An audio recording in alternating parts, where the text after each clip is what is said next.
Hey guys, thanks for tuning in. This is the Privacy Guy. If you're interested in privacy or internet news, technology news, go ahead and subscribe to my channel. I'd really appreciate it. I'm trying to grow my following on here, so I'd really appreciate you liking this video and subscribing to my channel.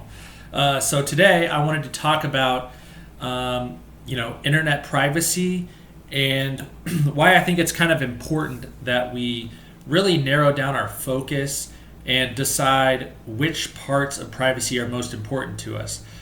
Because just using the internet, going online, there are inherent dangers or threats to your privacy and your data security.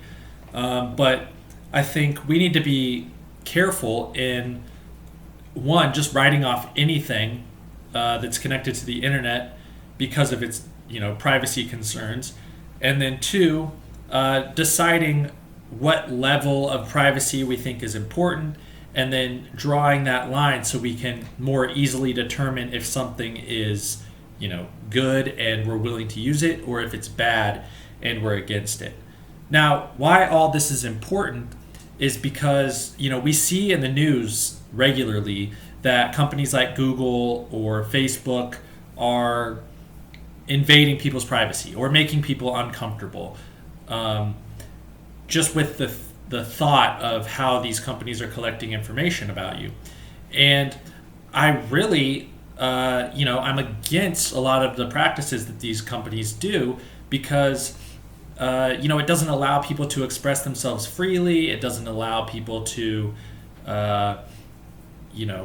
freely share their thoughts because, they're afraid of the implications of someone getting access to that information.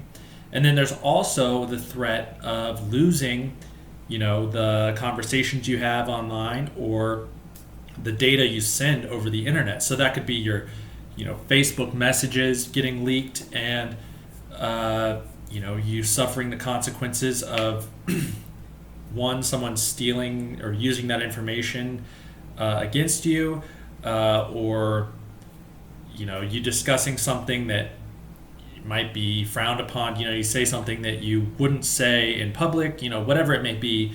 That's one threat. And then you have the possibility of someone stealing your information from your bank or from your insurance company, hacking into your account and stealing your information that way.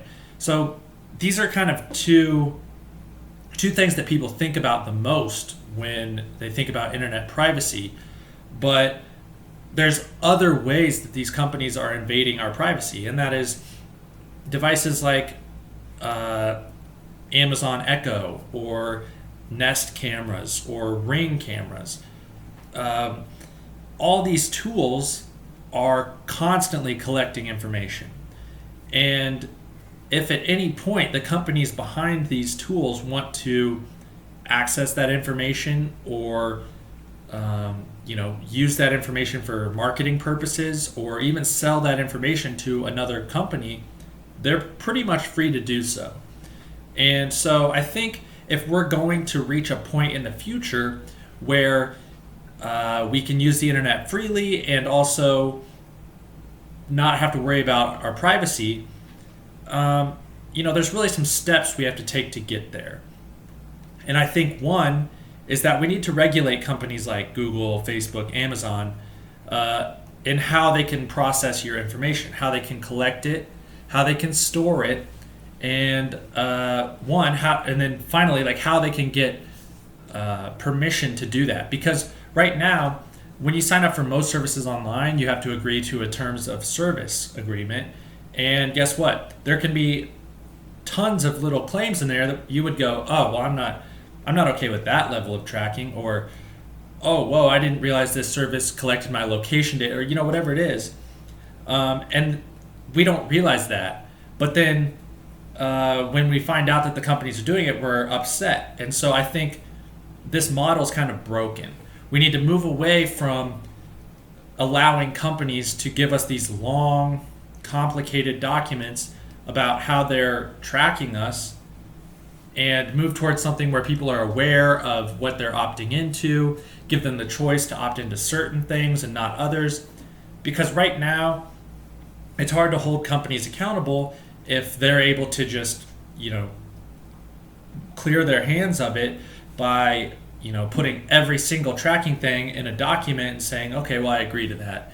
Because that's just, it's not like sustainable. If I were to read every privacy document, every terms of service agreement that of every service that I used online, that's, tens of hours a year, or however much it may be, depending on how many services you sign up for and what you use on a regular basis.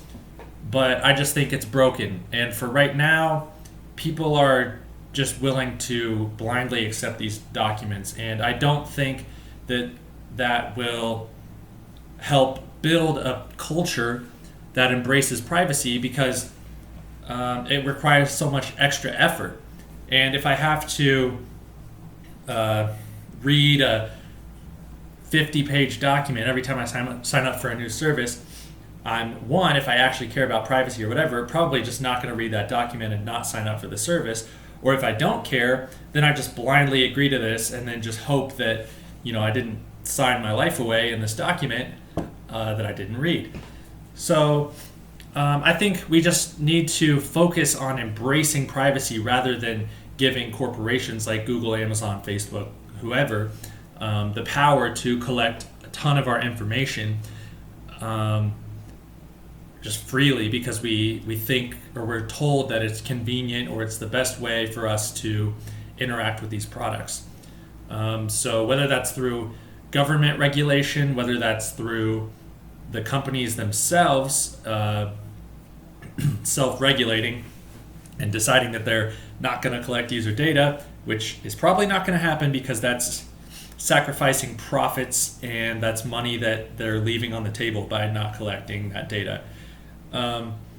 So I don't know the best way forward. I'd love to hear your ideas. So leave a comment. If you have an idea, I'd love to hear about the best way forward for how to create an internet that's privacy friendly and also user friendly.